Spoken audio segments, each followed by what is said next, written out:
Hello, I'm Sheila Jackson from St. Louis, and I'm taking part in the HIV My Life, My Story, My Dreams campaign.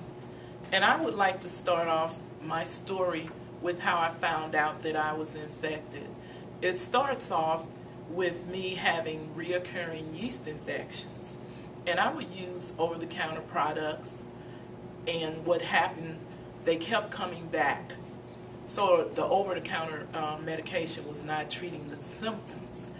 So I eventually decided to go to my gynecologist.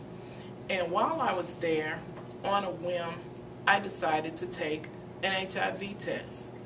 Not for any certain reason, just on a whim, I decided to take an HIV test. And because of my lack of knowledge, I didn't even know how an HIV test was given. So I asked my doctor, and he said, well, we'll draw your blood. And then after that, the last thing he said to me was, I won't call you unless there's something wrong. And that was on a Monday. Well, I forgot that I had taken the test, and a whole week went by. And then on that following Monday, I came home, and there was a message on my voicemail from the doctor's office saying to call in. And when I called in, there was a message from the doctor saying to just come in the next day, whenever I could. And then it came back to me that he said, I won't call you unless there's something wrong. So with all of that, I went back to the doctor's office the following day. And when I got there to check in, I was trying to read the nurse's face, seeing if she knew anything, but she didn't show any obvious facial expressions. So she sent me on back to the doctor, and he sat me down, and he said, I'm sorry to tell you this, but you're HIV positive. And I would think, with him being a doctor, that he would know a little bit more information than what he gave me, but he was on his way out for retirement, and then, of course, he was an elderly gentleman, so he just pretty much just left it at, you're HIV positive, you really don't need to seek care, he just kind of left it at that. So what I did after that, I went on to educate myself, and I made an appointment with my primary care doctor to find out exactly what stage was I in for his HIV once I learned the difference between HIV and AIDS.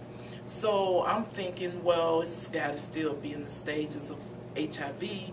My hair is not falling out. I don't have sores on my face. I'm not real thin. Because isn't that the way people with AIDS look like? From what I thought, which I learned from the media. And so anyway, with that, my doctor had me tested, and I was so eager to find out exactly where I was. I kept calling and calling, so finally I got her, and the test results came back, and I was like, okay, doctor, give it to me, give it to me. And after she gave me the information, she told me, you have full-blown AIDS. And I thought I was going to die on the spot. And with all of that information, I knew who I had gotten infected from. It was a boyfriend from high school, and he was the first person I had sex with, and we had only had sex 3 times. And we were very committed to using condoms. The thing was, we used a lambskin condom, because back then we didn't know it was important to use a latex condom to protect yourself from STDs, alone HIV and AIDS, which we were very ignorant about. And he died in 1993 from AIDS, and even with all of that, I didn't even think that I could get infected from a man. Again, lack of knowledge. But since that time, I have learned a lot about HIV, and I, educate other people about HIV. And the one piece that I would like to leave in about HIV infection or education is protect yourself. Use a latex condom during sex from beginning to end.